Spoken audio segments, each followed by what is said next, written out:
what happened after that was that the school that uh, we had picked, my wife and I, uh, living in Glendora, we came out and looked at Sycamore and the setup and what was going on there. And we wanted our daughter to have the best opportunity in her early years of education, and that Sycamore would definitely provide that, because I really loved the way that it was being run. Never did I know that I would actually have an opportunity to be principal there. But what happened is that the former principal, Dean Hatch, resigned, and the opening came for a principal at Sycamore. And I submitted my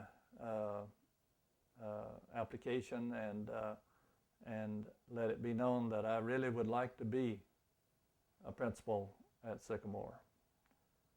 And it was a dream come true. And I just, in the 5 years that I was there, I never took a sick day off, because I didn't want to miss anything.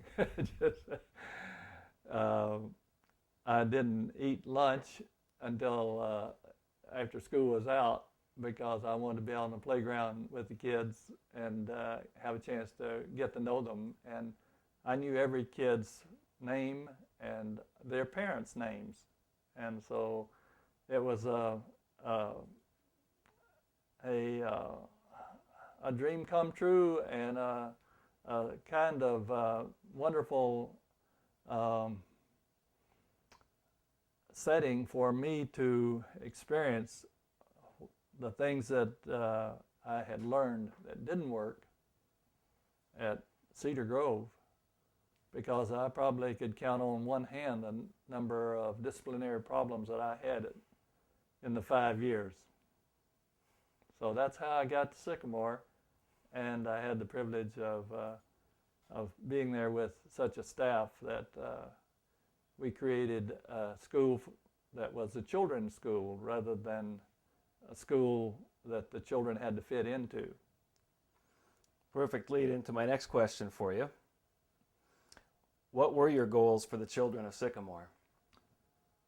That they would realize their full potential individually, in a way that it would be creative, and that it would be self-fulfilling for them. And the staff that I was so fortunate to have, and it was the best staff that a principal could have,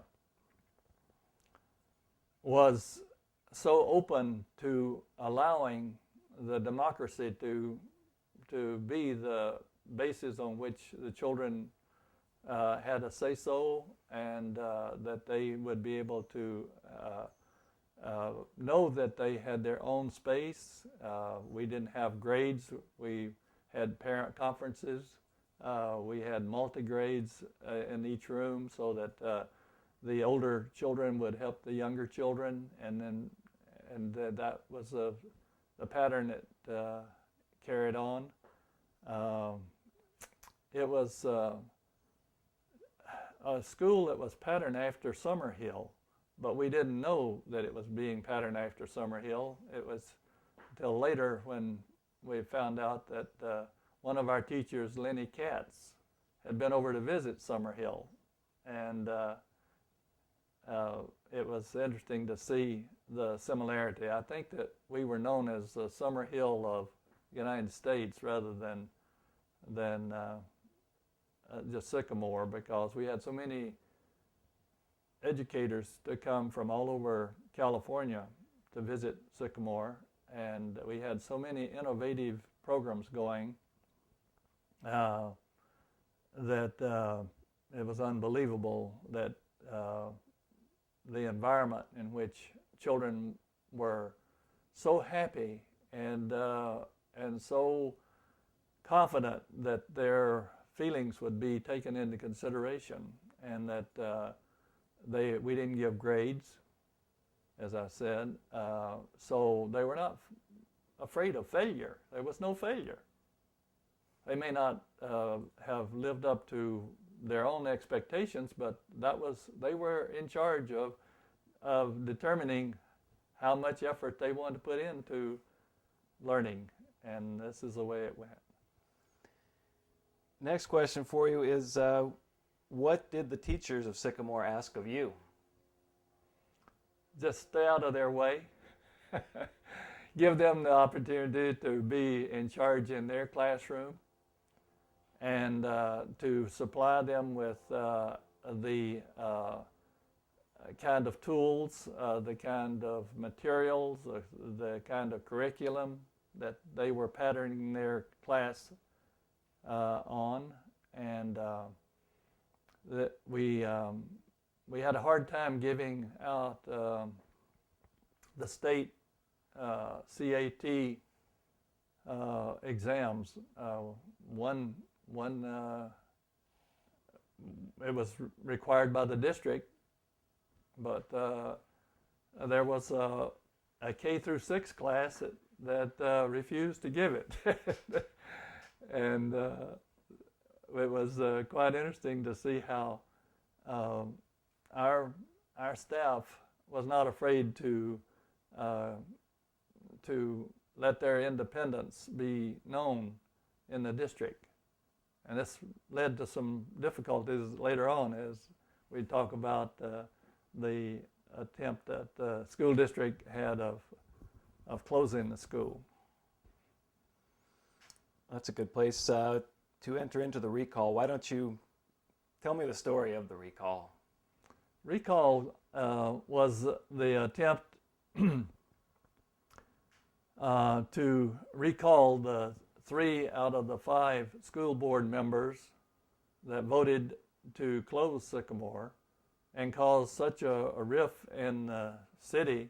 It was like the North and the South. It was a civil war on education.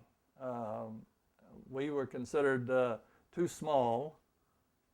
We had about 250 children in the 10 classrooms that we had. And so the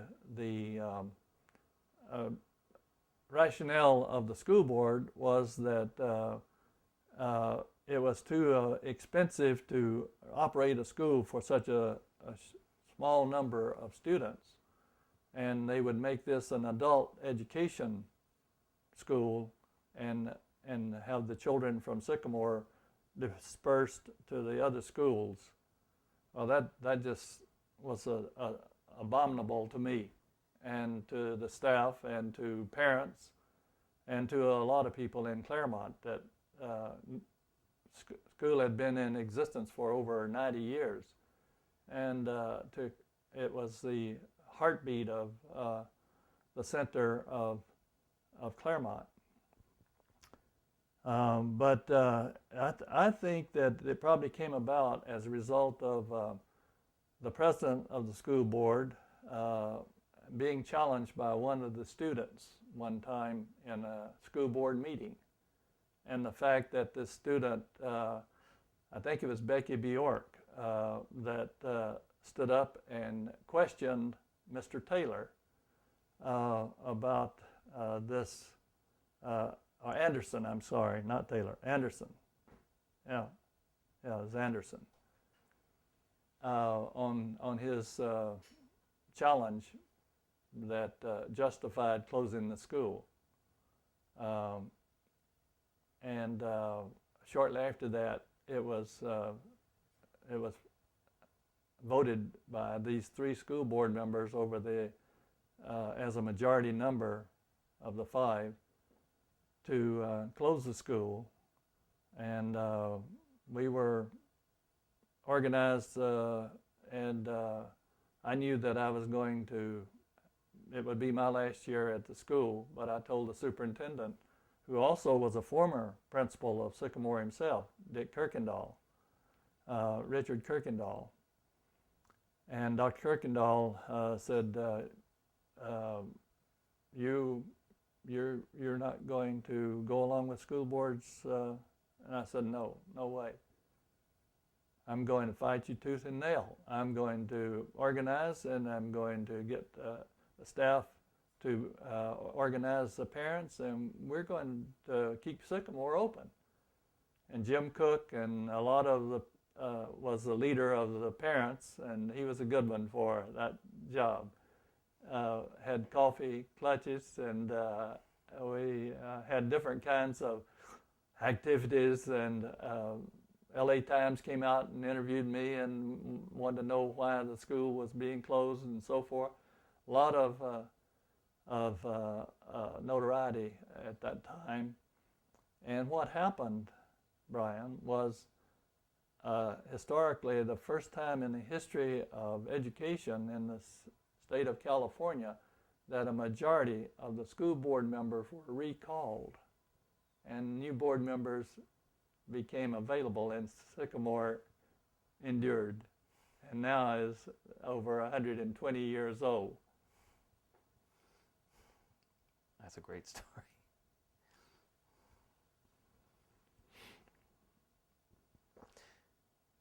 So looking back on that time, what did you learn from the teachers at Sycamore? The teachers were all such dedicated educators. The first requirement in hiring a teacher was not their educational background or the degrees that they had or their philosophy. I said, why do you want to teach? And if they couldn't say, I love children and I want to influence the children to become the best they could be, to develop their potential individually, not as a collective, but as